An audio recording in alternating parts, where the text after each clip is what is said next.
The Dental Download podcast is your source for insight into dental school, conversations with dentists, specialists, and leaders in the industry. With new episodes every Monday morning, I'm your host, Haley Schultz. Let's get into this week's episode.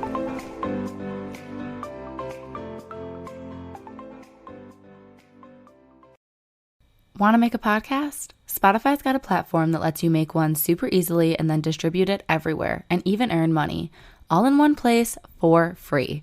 It's called Spotify for Podcasters. Here's how it works. Spotify for Podcasters lets you record and edit podcasts right away from your phone or computer, so no matter what your setup is like, you can start creating today. Then you can distribute your podcast to Spotify, but also everywhere else podcasts are heard. Video podcasts are also available, and you can earn money in a variety of ways, including ads and podcast subscriptions.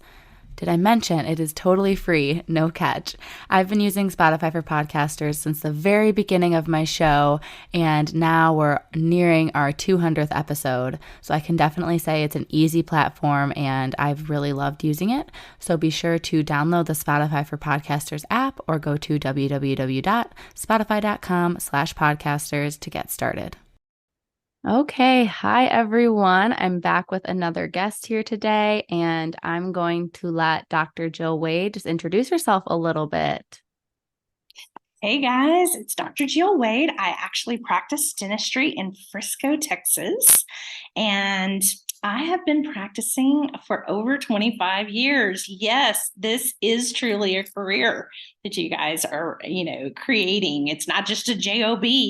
It's a career, and personally, I love this career. I'm still super, super passionate about dentistry. I love it every day. I feel so blessed that I chose dentistry, honestly, over medicine, because probably like many of you, there was that period in your life where you're like, I want to be a doctor. I want to be in medicine. And something else kind of changed along the way. And you were like, ooh, what about dentistry? And I'm just super, super blessed to know that I chose dentistry, because I have a lot of friends in medicine. And let me tell you what, guys, like their world is not as awesome as ours is right now. They're up against a lot of hard things these days. And I feel like dentistry has done a great job of keeping us kind of separated from some of the things in the medical world that are so hard for them, insurance being one of them. And so, yeah, every day I go to work, I'm like, thank God I'm in dentistry. And I know one of the things that you're passionate about when you do your speaking is dentists building their financial literacy and learning how to kind of take control of their finances. So a lot of my listeners are young dentists, pre-dental, dental students. So is there anything looking back that you feel like were financial mistakes that you made as a young dentist? Girl, how long do we have? Because I sit here in front of you today not to be like, oh, look at me, I've never made a mistake. Like if there was a mistake to make, I have made it for sure, for sure. You guys are sitting in the situation a little bit different than I was. I feel like going to school and going to dental school and the kind of debt that you guys are coming out with compared to the type of debt that I came out with is substantially more. I'm not going to lie. And I know that's a bigger burden for you guys. And I'm not going to downplay that at all. But I think we just need to put that kind of elephant out in the room, because for so many of you that I see coming straight out of school, that is really what's driving you and what's driving your choices as to what you feel like you need to do right off the bat when you get out of school. And I know it's kind of driven by that fear that those, school loans are coming up soon. So, we could talk about that here in a little bit if you wanted to, but I think one of my first biggest mistakes that I would highly suggest you guys watch out for is this crazy thing called credit card debt. You're already going to come out with a lot of debt from school.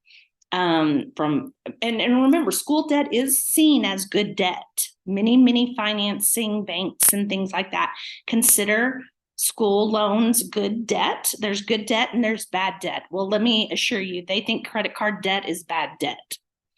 And if I could highly, highly encourage you guys not to get into that vicious cycle of having to use your credit card and just pay minimum balances on that while you're in school, and let that debt get so high with such high interest rates that it takes you a super, super long time to get out of that.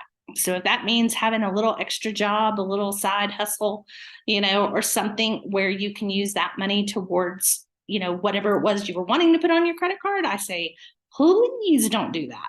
Please, please, please don't do that, because that takes you a while to get out of that bad debt.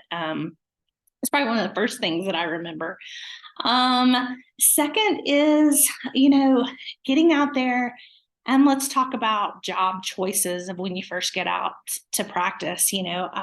There really seems to be so many of you guys that think that your only option is to go, work for a big conglomerate, a big DSO, to go get those bonuses or to go get that kind of money, so that you can start paying those loans right off the bat. All I'm going to tell you is this: they are big companies. You are a number to them most of the time. There are still so many of us out there who own our own dental practices who are looking for amazing associates. Like, we're looking for you, but it's like finding a needle in the haystack. And I know you're looking for us, and it's like finding a needle in a haystack. But we just all have to figure out ways to communicate and to get together and to mentor you. Yes, not every associateship works out perfectly. I get that. It's like a marriage to some extent. But I just want to tell you, you don't feel pressured that you have to go work for the big companies, and that's the only way.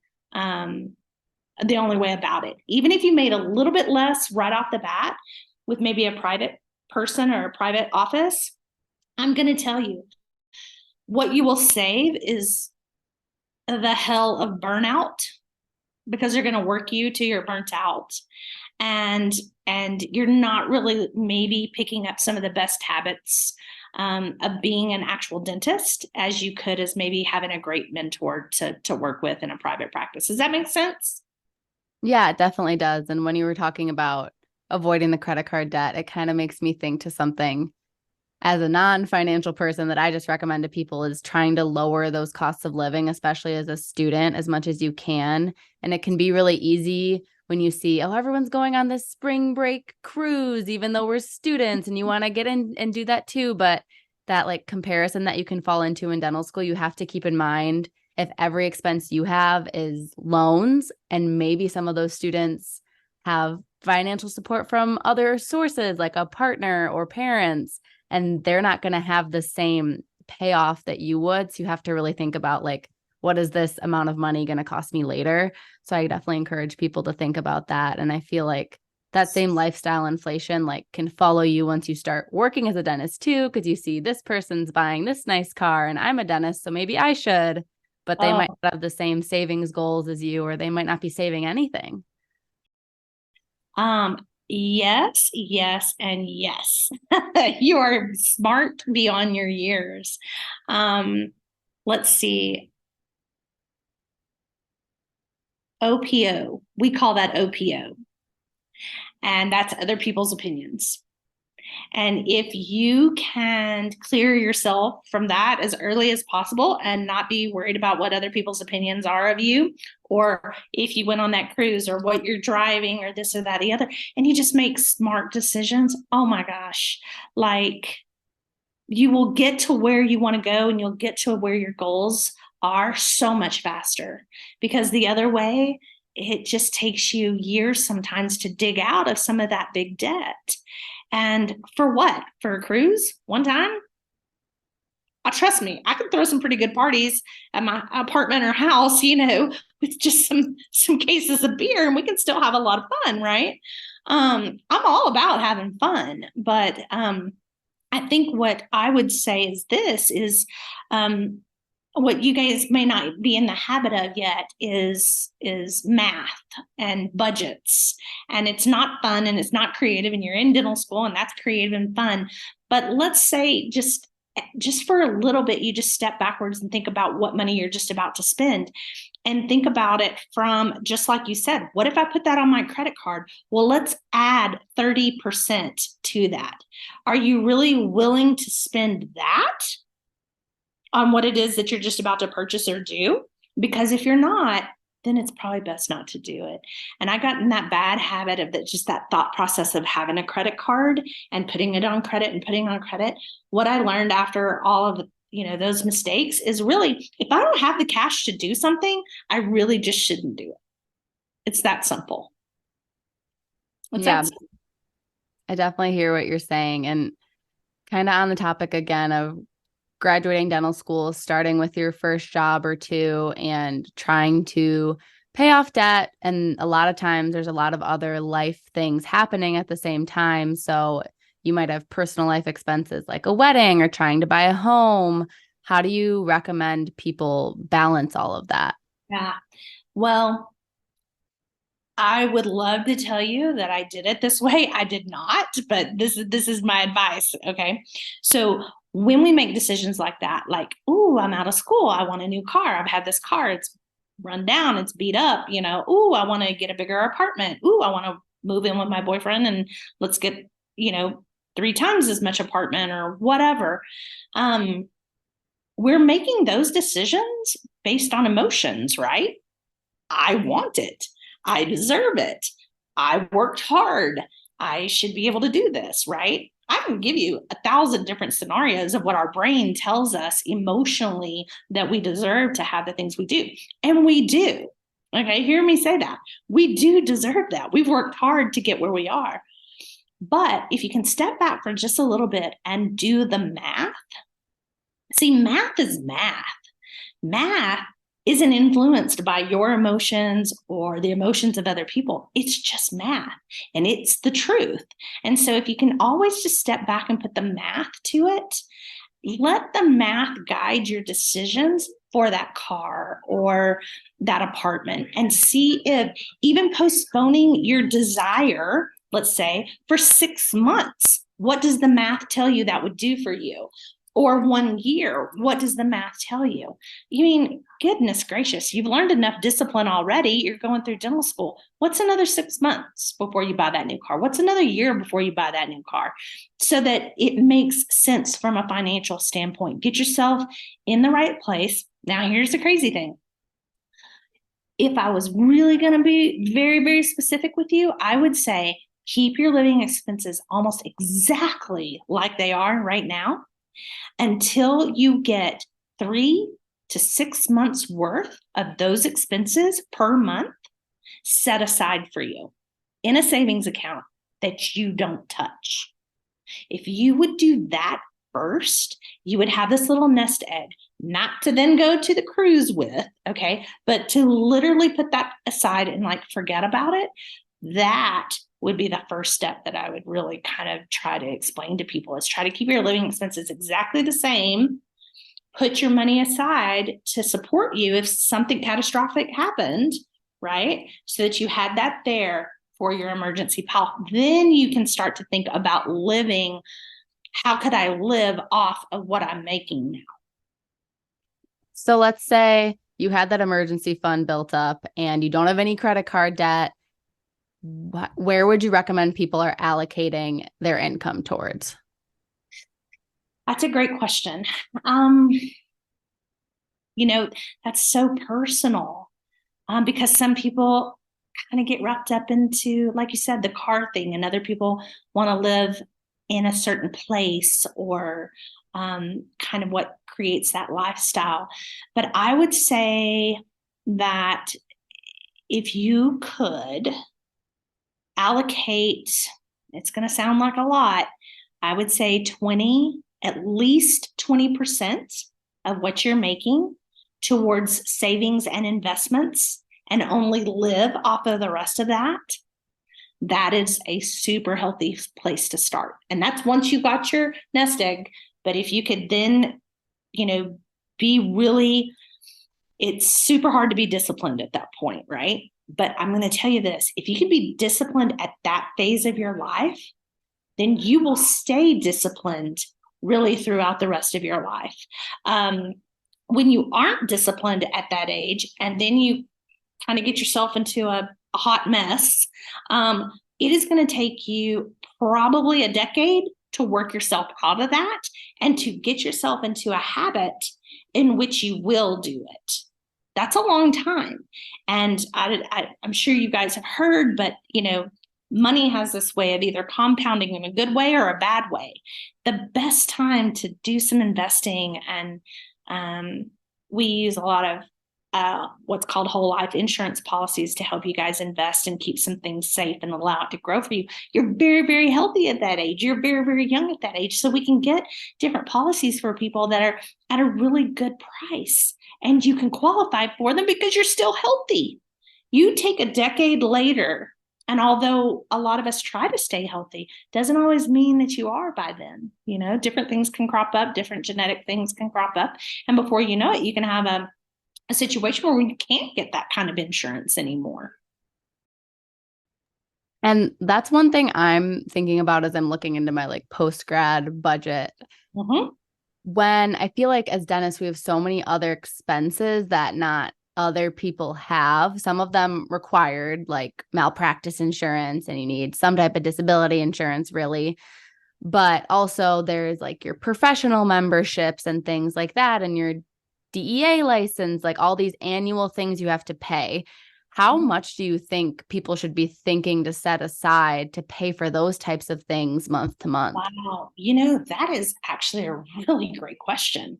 I think for some, I would try to negotiate some of that to get paid by wherever I was going to go work.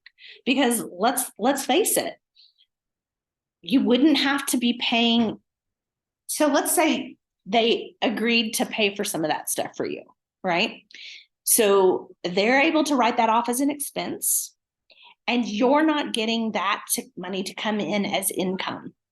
That's a win-win situation right there. And I'm not saying that they'll do everything, and probably the disability is definitely something you should pay for yourself. But liability insurance, if you could get them to do your liability insurance, your license, anything would be helpful, right?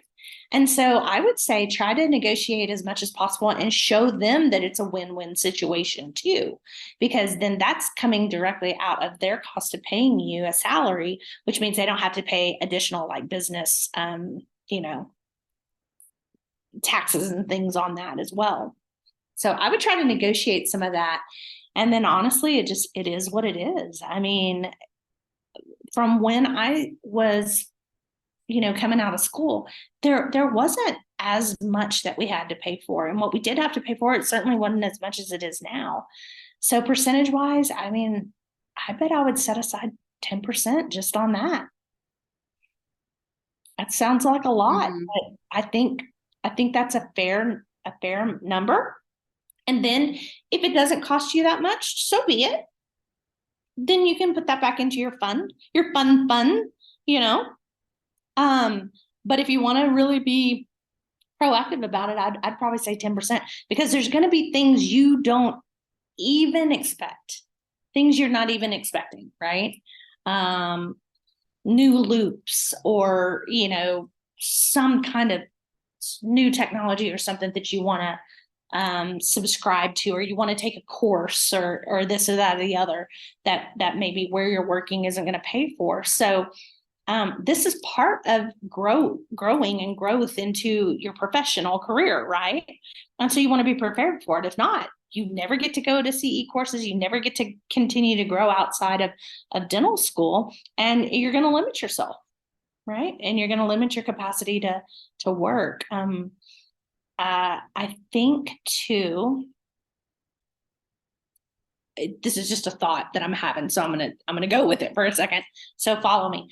I think when you guys are coming out of school, you don't really understand how you're going to get paid.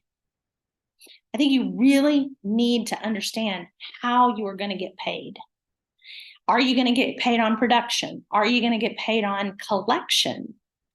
Are your lab bills going to come out of that formula? You really need to understand the formula so that you can proactively calculate how much work and how much dentistry have you done by the 15th of every month, or 5 days into the month, so that you can kind of be calculating what your take home pay is going to be, because or you should know, I guess I'm recommending that I call it BAM. Have you ever heard BAM? BAM is bare ass minimum. Bare Okay, ass yeah. minimum. What's it going to take for me to keep my shelter over my head, keep gas in my car, keep my car payment going, and to put food on the table where I can eat? What is my BAM? I don't care if you're talking about your business BAM or your personal BAM. I think we all need to understand what BAM is. And then you guys taking a very proactive approach of understanding that amount. And for you guys, it would also include how much money do I need to pay back for my student loans, right? You need to understand your BAM, and all your decisions need to be made from that number. Okay. And then understand, well, what am I going to have to produce at the office in order to be able to bring that home? And Yeah, what's that's awesome. taken out of it, right? What's going to be taken out of it? What's not going to be taken out of it? So, the first, I would say 3 months or so, like, you need to be in those numbers all the time, trying to understand that. And if somebody happens to offer a 401k plan, or a match type of 401k plan, I know it may sound strange right off the bat. You're like, I'm barely making ends meet. I still am going to say really, really consider being able to do something like that, because it's not maybe your whole career where you're going to get that matched opportunity. Yeah, that's all awesome. Right? Yeah. Because if you put in 3%, then they may match 3%. Well, their 3% is really kind of free money. So do it if you at all can. If you can all, create the goal from BAM and see what you can do, then I say maximize it every single time if you can. And I have one more kind of budgeting advice question, then I want to talk a little bit about practice ownership. But do you have any specific budgeting like interface that you recommend? Do you recommend any apps, or do you think just do it all manually in a spreadsheet? What's kind of your style? Yes. I'm going to tell you that even right now, before you even get out of school, that I would highly recommend that everybody go on and keep their personal books in QuickBooks. Okay. QuickBooks tends to be, even then, now, and probably for a long time until something maybe easier comes out, is such a general but very stable and very predictable, software to use, that the more you just kind of get into QuickBooks and keep your budgeting and keep your, just your finances in general in there, I think the more in the future you'll understand how to look at what they call P&Ls. Have you ever heard that word? Profit and loss statements. Yep. And balance sheets. Well, we all, even as individuals, can have profit and loss, statements. The more you start to get into QuickBooks, the more you start to learn, the more you start playing with the reports, the budgeting aspect of it, the better it's going to be, so that when you do get out, you really aren't learning a new app, because you've already been playing around in it. Yeah, that's good advice. I've never really looked at the interface. I just knew like dental offices used it, but it makes sense that even you could use it for any type of income and expenses. Absolutely. Personal. I say start using it now, because the more you play in it, the better you're going to be. And when it comes time, you guys probably aren't, some of you probably have filed your own income taxes at this point, and some maybe haven't.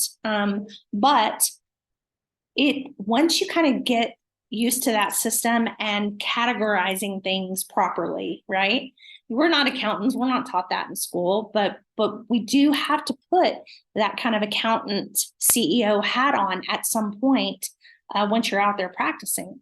And so when the time comes for you to turn in your information to your accountants for tax, preparation purposes, if you've already done a good job and understood it and understood the categorizations in QuickBooks, then guess what happens? All you do is push send to them, and then, send over the receipts and things like that to back up the information.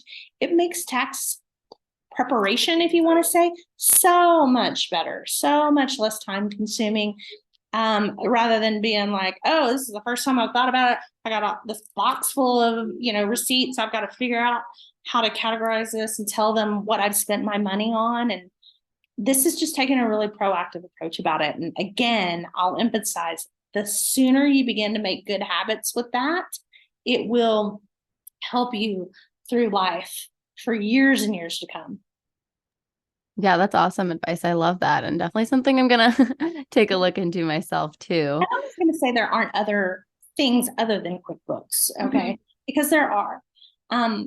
But it sure does seem to be the gold standard. Yeah. And I want to talk a little bit about practice ownership before we wrap up. I think the thinking years and years ago was almost everyone's going to put their name on a door and own a practice. But now that's a lot less common. And there's more like grouping of practices, group models, associates working multiple offices, one office, but never owning. So do you think you can still be very profitable and a high income earner and get towards your retirement goals without being a practice owner? Yes, I do. And the reason why I say that is because I actually have 3 associate doctors, and they make very good money. Very good money. And if they, plan properly, they have every opportunity to be just as financially stable and financially independent as I do. But as a matter of fact, they don't always have as many headaches as I do as a business owner, right? So I don't know how many of your viewers and listeners are female versus male, but definitely as females, this opportunity to be an associate is really nice, especially in those years where you are going to start a family as well, because it does give you some flexibility on how many days would I like to work? How many days would I like to be home with, raising maybe an infant? And then whenever that changes a year or two later, then guess what? You have that option to add additional days, maybe pick up another day at another office or something like that. There's just a lot of flexibility. And the more and more women we have out there that are true, business owners who are looking for associates, they've been there, they've done that. They understand that want and need, and are totally open to it. One of my associates right now, she'll be having her second child in November. And we've talked about it, and we're like, whenever the baby comes, then, let's plan on, not really having you back until January. But if you want to come back then we'll bring you back in when it's convenient for you and when you're feeling good and when it works out, because, you just never know. Every baby's different and every pregnancy is different. And so, I think from a male standpoint, they just don't have to think about that. They don't, their wives may be having babies, but usually they don't typically have to take as much time off. Obviously, I love being a business owner, but I have also been an associate as well. And so I've pretty much run the gamut of partnerships, associates, having associates, all kinds of things. So I've seen it from all sides, and they all have their pluses and they all have their minuses. So all I can say is just, when you are interviewing, you may be getting interviewed, but you need to be interviewing as well, right? Because this is kind of like a marriage. And it would be nice to get into a marriage that was healthy for both parties, right? Rather than having to get divorced at some point in the future. So I really do just, encourage people to do their due diligence. And in a marriage, it's not always about the dentistry. It is also about that person who they are, what their philosophy is, what their core values are. And if you have one or two core values that maybe don't match up, it's probably not a big deal. But if you have no core values the same, then it's going to be really hard to have a long lasting, associate relationship with someone. Yeah, I definitely agree with what you're saying. And that's something I keep in mind when I've been going through my search of trying to find an office to work for too. So, do you have any final kind of thoughts or words of wisdom you want to share with the soon to be dentists that are listening? Yes. Get excited. Dentistry is fun. Taking care of people's fun. Be the best at it that you can be. Like don't settle for mediocrity, not in yourself and not in whatever company you're working with or office that you're practicing with or your own. Like just don't settle for mediocrity. Today's technology and times, man, are just wow, there's something coming at us almost every month or so of something new. So you guys are going to come in on this wave of a lot of new technology. You're going to have to stay up with it. You're going to have to be really super savvy. But I know y'all can handle it because you're the first generation really in dentistry that is going to have grown up with technology from this time you were probably, in kindergarten. This is the first wave of students and new docs that I think is going to not only excel in all this technology, but you're going to embrace it. And it's just going to be like second nature for y'all. And so you do have so much to offer these practices, right? Because the rest of them are like me. And we did not even have cell phones until after we were out of dental school. So all of that moving forward is very different for us. So we've had a learning curve that we just even from a technology standpoint had to, embrace. And you guys, it's just super, super natural for you. So, how can you think of ways of how can you increase your value? Because if you increase your value to an owner doctor or a company, then your value is more, right? Your worth is more. And so that's how you go back and you ask for more money or ask for a better percentage down the road. But if you think that you're just going to go in and quote, go in and do the hours and exchange dollars for hours, you really aren't creating any more value or worth for yourself. I think that's something to remember. Yeah, you shared so much great advice and personal experiences tonight. I really appreciate it. If there's anyone that's listening and wants to learn more or wants to connect with you, how could they get in touch? Yes, just remember I am an older person, so I still use Facebook, this little thing called Facebook that probably none of y'all are on, but I also have Instagram as well, so you can look up, I think you could probably just look up even Jill Wade and I'll pop up. But if y'all want to keep joining the tribe and listening to more financial advice and little tips and snippets, then I would go find Progressive Finance on Instagram. And of course, y'all can go to LinkedIn and connect with me, DM, whatever. I am open. I love helping and mentoring you guys. I just love it. And I'm super glad y'all chosen dentistry. Thank you so much. I appreciate it.